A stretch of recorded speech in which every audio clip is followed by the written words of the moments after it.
We want your message to shine. When the foundation's trustees go to read your request for funding, there are two things that will especially help your message to jump off the page. The first is making sure you are presenting information in a very organized fashion. I like to think about going to HEB and imagining that someone has 5 minutes to stop at the store to get a baguette before they have to go to a dinner party. And when they walk into HEB, they are dismayed at what they see. There is no shelves, there is no aisles. It's just groceries all over the floor and people trampling them. If that was you, you would probably look at that scene and go, "Oh, nah, I'm not bothering with this. I'm going to go to a different store that has things the way they need to be."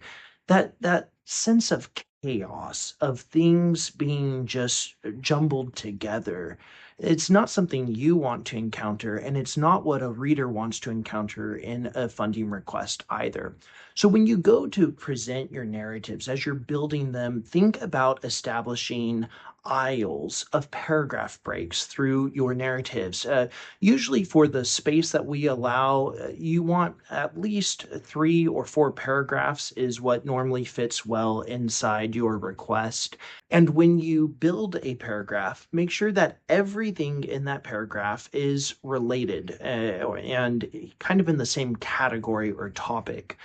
At the beginning of the paragraph, start with words that help the reader know what they're about to read. I call these signal words. It means in the first 4 or 5 words of the paragraph, give a hint as to what the theme of that paragraph is about. And that's helping the reader navigate the information you're presenting. You can also use bullet points. Don't overdo it. No one needs to see 15 bullet points. But if you want to add 3 or 4 bullet points, once again, just helping bring order and helping the reader navigate your content, we welcome you to do that. And as you work with your content to bring this order, you transform the experience of walking into HEB with no shelves and just chaos. You take that situation and instead you transform it into the HEB we all know and love, with signage and with shelves and with things grouped together, all the breads, all the tortillas, all the fruits, everything in its right place. And that's a great help to the reader. The second thing that is especially helpful to the trustees as they're reading is for you not to forget that the reader of your work is just a regular person at the end of the day.